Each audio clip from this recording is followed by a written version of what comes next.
اللہ الرحمن الرحیم رب اشرح لی صدری ویسر لی امری واحلل عقدۃ من لسانی یفقہوا قولی۔ سورۃ البقرہ آیت نمبر 253 سے تلک الرسل فضلنا بعضهم علی بعض، یہ رسول ہیں فضیلت ہی ہم نے ان کے بعض کو اوپر بعض کے۔ تلک الرسل، رسول سے مراد نبی پاک صلی اللہ علیہ وسلم ہے، فضیلت ہی ہم نے ان کو۔ اب فضیلت کیوں دی؟ یعنی ان کی صداقت کے لیے کہ یہ نبی سچے ہیں، اور اس دور کی ضرورت کو پورا کرنے کے لیے تاکہ لوگ ان کی بات سنیں۔ اور نبیوں کو فضیلت دینے سے مراد کیا ہے؟ یعنی ان کو خاص مقام دینا، معجزات اور درجات۔ نبی پاک صلی اللہ علیہ وسلم نے فرمایا کہ مجھے 6 باتوں پر انبیاء پر فضیلت دی گئی۔ مجھے جامع اور مختصر بات کرنے کی صلاحیت بخشی، مجھے رعب کے ذریعے نصرت بخشی، میرے لیے مال غنیمت حلال کیا گیا، میرے لیے زمین کو مسجد بنایا گیا اور پاکیزگی حاصل کرنے کا ذریعہ بنایا گیا، مجھے تمام دنیا کے لیے رسول بنایا گیا اور میرے اوپر انبیاء کا سلسلہ ختم کر دیا گیا۔ مقصد یہ تھا کہ جب بھی کوئی شخص لوگوں کو اللہ کی طرف بلاتا ہے تو اس میں ایسی صلاحیت ہونی چاہیے کہ جس سے اس کی سچائی ثابت ہو جائے۔ منہم ما کلم اللہ ورفع بعضهم درجات، اور ان میں سے بعض کچھ ایسے ہیں جن سے کلام کیا اللہ تعالیٰ نے اور بلند کیا ان میں سے ان کے درجات کو۔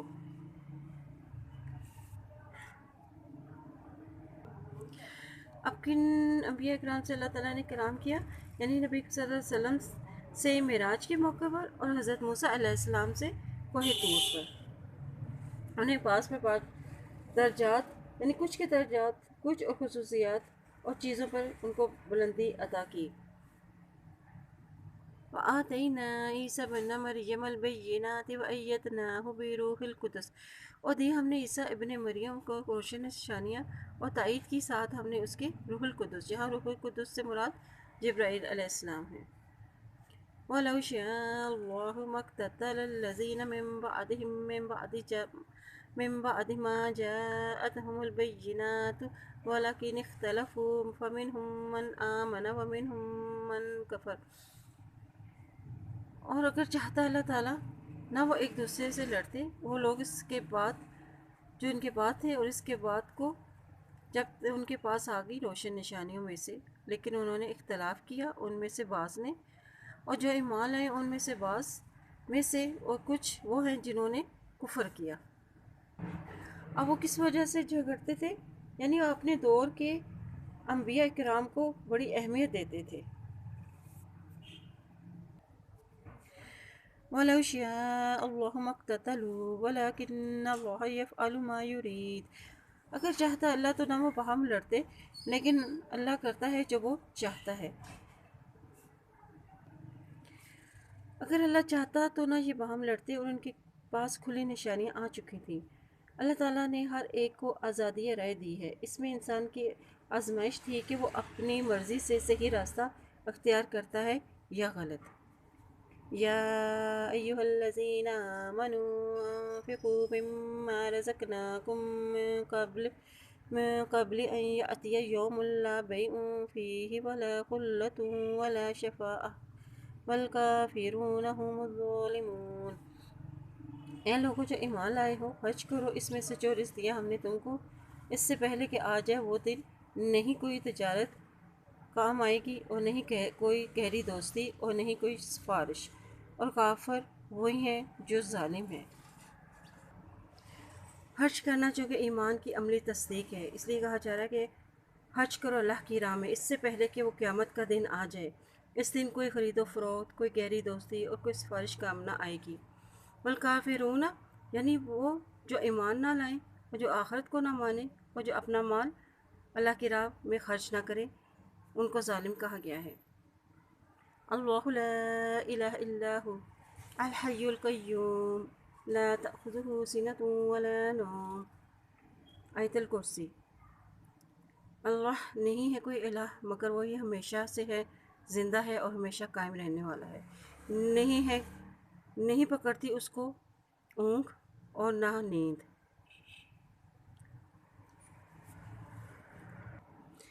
آیت الکرسی اللہ کا تعارف ہے اور اس سے محبت اس وقت تک نہیں ہو سکتی جب تک کہ اللہ کا صحیح تعارف نہ ہو جائے۔ ہر چیز کی بلندی اور قرآن کی بلندی سورۃ البقرہ ہے اور اس میں آیت الکرسی تمام آیتوں کی سردار ہے۔ فضیلت اس کی فضیلت یہ ہے کہ نبی پاک صلی اللہ علیہ وسلم نے فرمایا جس گھر میں آیت الکرسی پڑھی جاتی ہے اس گھر سے شیطان بھاگ جاتا ہے اور ہر فرض نماز کے بعد پڑھنے کی بڑی فضیلت ہے۔ یہ اللہ تعالیٰ کی صفات اور جلال اور اس کی شان اور اس کی قدرت اور عظمت پر مبنی ہے۔ اللہ کے سوا کوئی عبادت کے لائق نہیں، صرف وہی عبادت کے لائق ہے۔ وہ ہمیشہ سے زندہ ہے اور ہمیشہ قائم رہنے والا ہے، نہ اس کو اونگ آتی ہے نہ نیند۔ لَهُ مَا فِي السَّمَاوَاتِ وَمَا فِي الْأَرْضِ، اور اسی کے لیے ہے جو کچھ آسمانوں میں ہے اور زمین میں۔ مَا ذَا الَّذِي يَشْفَعُ عِندَهُ إِلَّا بِإِذْنِهِ، کون ہے جو سفارش کرے اس کے پاس مگر ساتھ اس کے اذن سے۔ يَعْلَمُ مَا بَيْنَ أَيْدِيهِمْ وَمَا خَلْفَهُمْ، وہ جانتا ہے جو تمہارے دونوں ہاتھوں میں ہے اور جو اس کے پیچھے ہے۔ وَلَا يُحِيطُونَ بِشَيْءٍ مِّنْ عِلْمِهِ، اور نہیں احاطہ کر سکتی ساتھ اس کی چیز اس کے علم میں سے، إِلَّا بِمَا شَاءَ، مگر ساتھ اس کے جو وہ چاہے۔ وَسِعَ كُرْسِيُّهُ السَّمَاوَاتِ وَالْأَرْضَ، وسیع ہے اس کی کرسی زمین و آسمان پر۔ وَلَا يَئُودُهُ حِفْظُهُمَا، اور نہیں تھکاتی اس کو ان دونوں کی حفاظت۔ وَهُوَ الْعَلِيُّ الْعَظِيمُ، اور وہی بلند ہے اور بہت بڑا ہے۔ لا إكراه في الدين، قد تبين الرشد من الغي، فمن يكفر بالطاغوت ويؤمن بالله فقد استمسك بالعروة الوثقى لا انفصام لها والله سميع عليم۔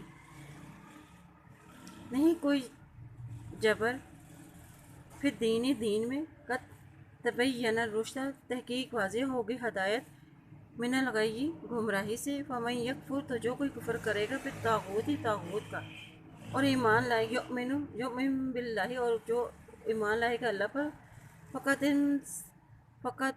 استمسک، تو تحقیق اس نے تھام لیا، بالعروۃ الوثقی، ساتھ مضبوط کڑا، لا انفصام لہا، تو نہیں ہے ٹوٹتا اس کے لیے، واللہ سمیع علیم، اور اللہ تعالیٰ خوب جاننے والا اور سننے والا اور جاننے والا ہے۔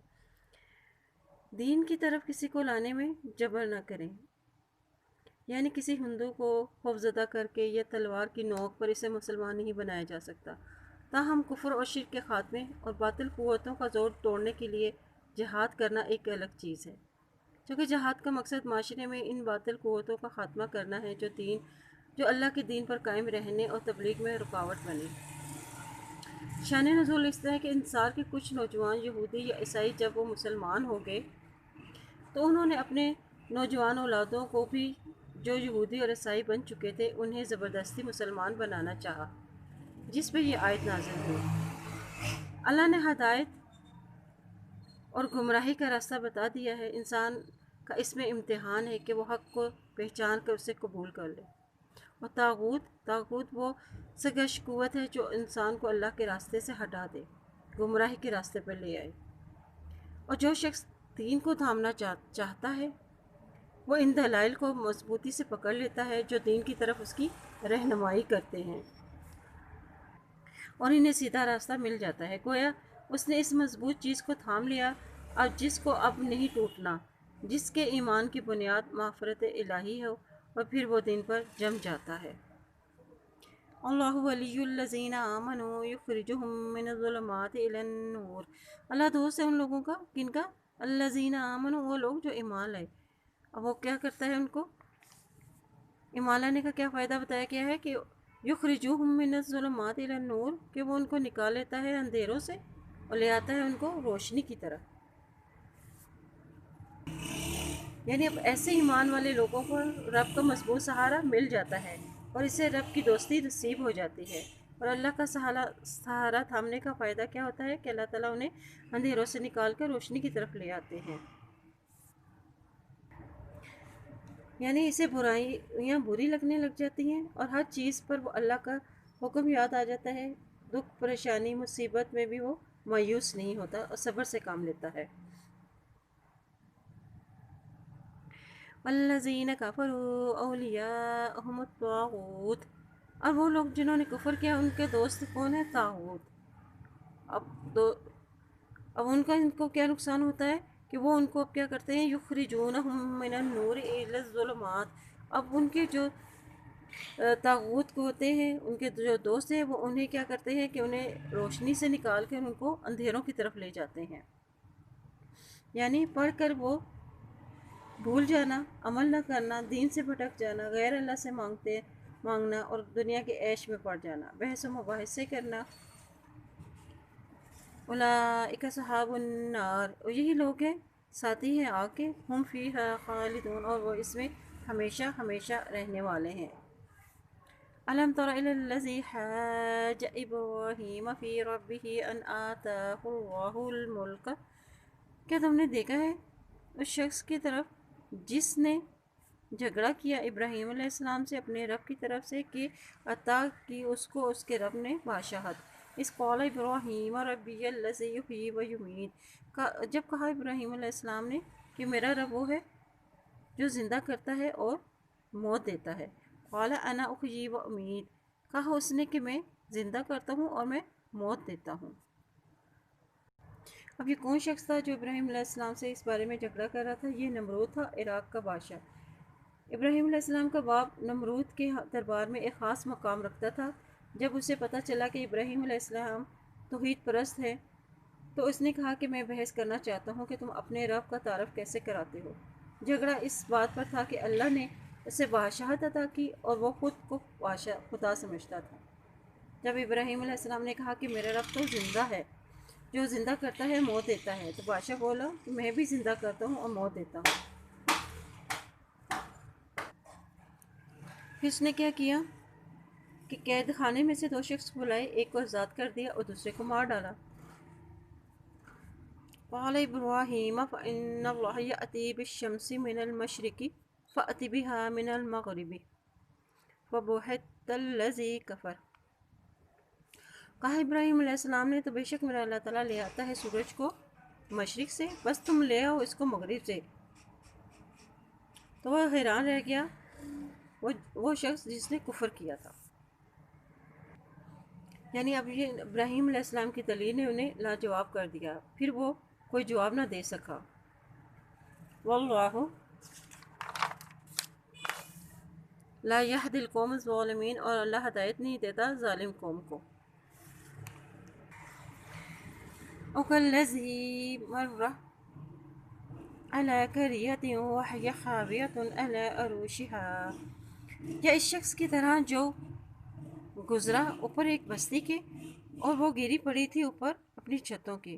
قال انا، اس نے کہا کس طرح، یحیی ہذہ اللہ بعد موتها، زندہ کرے گا اس کو اللہ تعالیٰ اس کی موت کے بعد۔ فاماتہ اللہ مئۃ عام ثم بعثہ، تو پھر موت دے دی اس کو اللہ تعالیٰ نے 100 سال، پھر اٹھایا اس کو۔ قال، فرمایا کم لبثت، کتنا تم ٹھہرے ہو؟ قال، اس شخص نے کہا لبثت یوما او بعض یوم، کہ میں ٹھہرا ہوں ایک دن یا دن کا کچھ حصہ۔ قال بل لبثت مئۃ عام، فرمایا کہ بلکہ تو ٹھہرا ہے 100 سال۔ فانظر الی طعامک وشرابک لم یتسنہ، دیکھو طرف اپنے کھانے کے اور پینے کے، نہیں وہ خراب ہوا۔ وانظر الی حمارک، اور دیکھو اپنے گدھے کی طرف۔ ولنجعلک آیۃ للناس، تاکہ ہم بنا دیں اس کو ایک نشانی لوگوں کے لیے۔ وانظر، اور دیکھو الی طرف، الی العظام، اپنے ہڈیوں کے، کیف ننشزھا، اس کی ہڈیوں کے، کس طرح ہم نے اس کو اٹھایا، ثم پھر نکسوہا، اور ہم نے پہنائی اس کو لحم، گوشت۔ فلما، پھر جب تبین لہ، واضح ہو گیا اس کے لیے، قال اعلم، کہا اس شخص نے کہ میں جان گیا، ان اللہ، بے شک اللہ تعالیٰ، علی کل شیء قدیر، اوپر ہر چیز کی قدرت رکھنے والا ہے۔ وکالذی، اس شخص کی طرف، یعنی وہ شخص کون تھا؟ حضرت عزیر رضی اللہ تعالیٰ عنہ۔ حضرت عزیر جن کو تورات زبانی یاد تھی، حملہ کے بعد جب بیت المقدس ویران ہو گیا اور بہت سے اسرائیلیوں کو قیدی بنا کر ساتھ لے کے، تو ان میں حضرت عزیر بھی شامل تھے۔ کچھ مدت بعد جب رہائی ہوئی اور اپنے وطن واپس آئے تو راستے میں اجڑا ہوا شہر دیکھا۔ اسے دیکھ کر دل میں خیال آیا کہ اللہ تعالیٰ اسے کب اور کیسے زندہ کرے گا۔ اس خیال کے آتے ہی اللہ تعالیٰ نے اس کی روح کو قبض کر لیا اور اسے 100 سال موت دے دی۔ پھر ان کو اٹھایا اور پوچھا، کتنا تم ٹھہرے ہو؟ تو اس نے کہا کہ میں ایک دن یا دن کا کچھ حصہ۔ تو فرمایا اللہ تعالیٰ نے کہ نہیں، تم بلکہ 100 سال تک ٹھہرے ہو، سوئے رہے ہو۔ پھر دیکھا اور اس نے کہا کہ اپنے کھانے کی طرف اور اپنے پینے کی چیزوں کی طرف دیکھو جو اب تک خراب نہیں ہوئی، اور اپنے گدھے کی طرف دیکھو تاکہ ہم نے اس کو نشانی بنا دیا ہے کہ اسے دوبارہ کس طرح ہم نے اس کی ہڈیوں پر ہم نے گوشت چڑھایا، اور اس طرح اس پر واضح ہوگی کہ یہ سب قدرت صرف اللہ تعالیٰ ہی کی ہے، وہی زندگی بخشنے والا ہے۔ گدھا جو کہ ابھی تک مرا پڑا ہے، اور ہڈیوں کی طرف سے دیکھو ہم نے کیسے اسے جوڑ دیا ہے، پھر ہم نے ان کو گوشت بنایا ہے۔ یہ تخلیق کی ترتیب بتائی گئی ہے۔ پھر اللہ تعالیٰ نے حضرت عزیر کے سامنے ہی ہڈیوں کو جوڑ کر دوبارہ گدھا بنا دیا۔ پھر ان پر واضح ہو گیا اور بولنے، میں نے جان لیا کہ اللہ تعالیٰ ہی ہر چیز پر قادر ہے۔ وَإِذْ قَالَ إِبْرَاهِيمُ رَبِّ أَرِنِي كَيْفَ تُحْيِي الْمَوْتَىٰ، اور جب کہا ابراہیم علیہ السلام نے اپنے رب سے کہ دکھا مجھ کو کہ تو کیسے زندہ کرتا ہے مردوں کو۔ یہ تجسس تھا کہ کوئی بھی کام کیسے ہوتا ہے، یہ انسان کی فطرت ہے کہ وہ جاننا چاہتا ہے،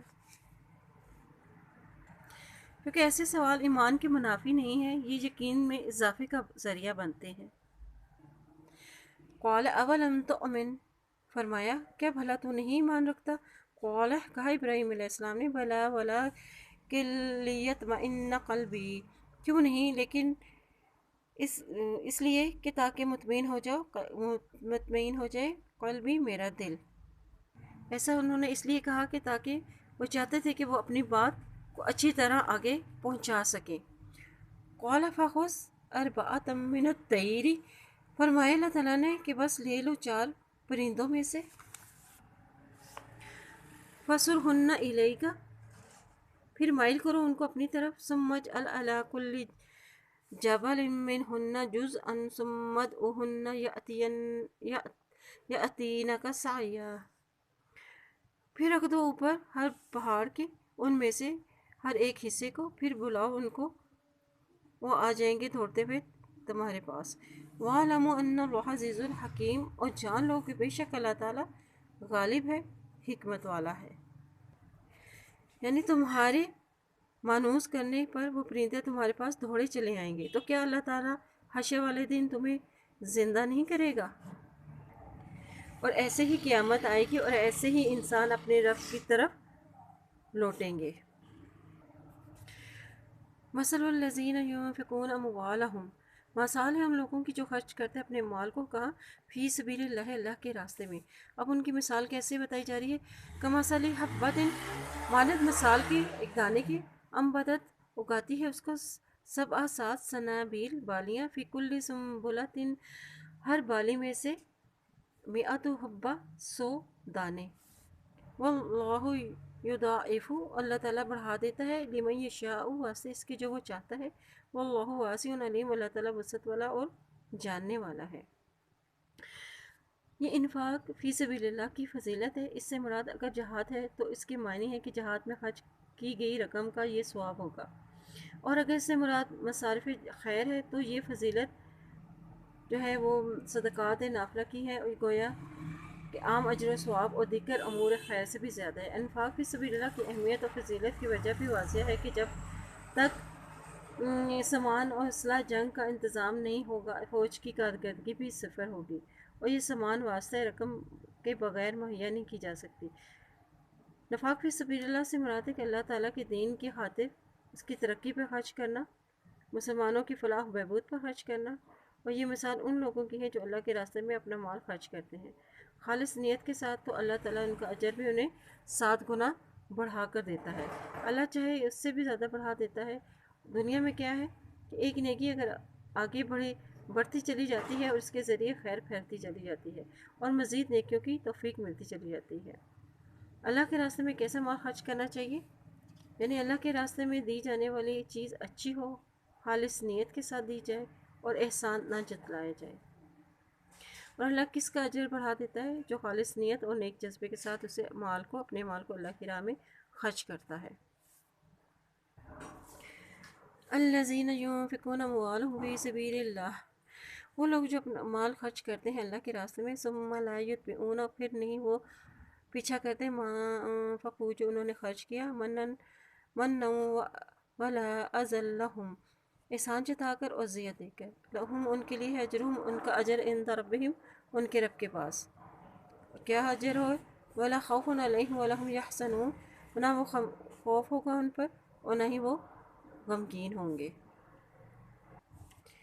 یعنی آخرت میں انہیں اپنے ہاتھ خالی ہونے کا غم نہ ہوگا۔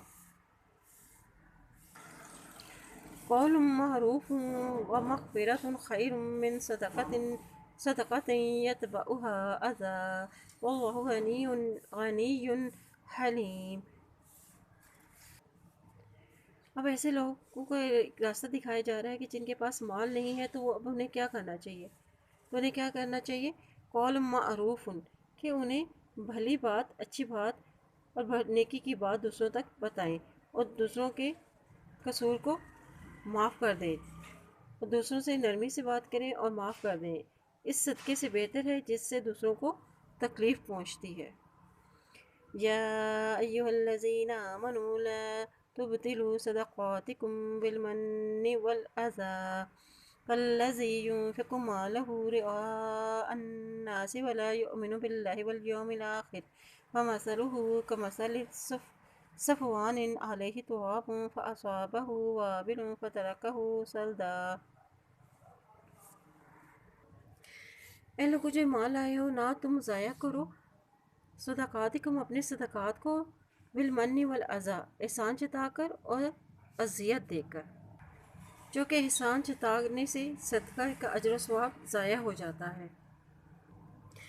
یہ صدقہ و خیرات کر کے احسان جتانا اور تکلیف دہ باتیں کرنا اہل ایمان کا شیوا نہیں، بلکہ یہ ان لوگوں کا شیوا ہے جو منافق ہیں اور ریاکاری کے لیے خرچ کرتے ہیں۔ کالذی ينفق مالہ رئاء الناس، اس شخص کی طرح ہے جو خرچ کرتا ہے اپنے مال کو دکھاوے کے لیے، لوگوں کے لیے، ولا یؤمن باللہ والیوم الآخر، اور وہ نہیں ایمان رکھتا کس پر؟ اللہ پر اور یوم آخرت پر۔ فمثلہ کمثل صفوان علیہ تراب فأصابہ، تو مثال ہے اس کی جیسے کہ مانند مثال چکنے پتھر کی ہے جس پر ہے مٹی ہو تو پہنچتی ہے اس کو، مما کسبوا، اس میں سے جو اس نے کمائی کی، واللہ لا یہدی القوم الکافرین، اور اللہ ہدایت نہیں دیتا کافر قوم کو۔ جو اپنا مال دکھاوے کے لیے خرچ کرتا ہے اور وہ اذیت کا سبب بنتا ہے، ایسا شخص اللہ پر اور یوم آخرت پر ایمان نہیں رکھتا۔ نبی پاک صلی اللہ علیہ وسلم نے فرمایا، قیامت کے روز اس شخص کو لایا جائے گا جسے اللہ نے نوازا تھا، اللہ اس سے اپنی نعمتیں جتلائے گا اور وہ اعتراف کرے گا، پھر اللہ تعالیٰ اس سے پوچھے گا کہ تو نے کیا عمل کیا؟ تو وہ کہے گا کہ میں نے ہر اس راہ میں خرچ کیا جسے تو اچھا سمجھتا ہے۔ اللہ فرمائے گا کہ تو جھوٹ کہتا ہے، تم نے تو اپنا مال اس لیے خرچ کیا تھا کہ لوگ تمہیں سخی کہیں، وہ تمہیں دنیا میں کہا جا چکا ہے۔ پھر فرشتوں کو حکم دیا جائے گا کہ اسے گھسیٹتے ہوئے جہنم میں لے جاؤ۔ یہ اس شخص کی مثال ہے جو دکھاوے کے لیے مال کو خرچ کرتا ہے۔ ایسے شخص کی مثال صاف چٹان کی سی ہے جس پر کچھ مٹی ہو اور کوئی شخص اس پر پیداوار حاصل کرنے کے لیے اس میں بیج بو دے، لیکن بارش کے ایک جھٹکے سے وہ ساری مٹی دھل جاتی ہے اور وہ خالی چٹان رہ جاتی ہے، اور اس کی ساری محنت ضائع ہو جاتی ہے اور فصل تباہ ہو جاتی ہے۔ بارش اس چٹان پر نفع بخش ثابت نہیں ہوتی، اسی طرح ریاکار کو بھی اس کے صدقے کا کوئی فائدہ نہ ہوگا۔ اجر کیسے ضائع ہوتے ہیں؟ یعنی احسان جتلا کے، اذیت دے کر، ریاکاری کر کے صدقات کا جو اجر و ثواب جو ہے وہ ضائع ہو جاتا ہے، اور جو اللہ کے احکام کو نہیں مانتے انہیں ہدایت نہیں ملتی۔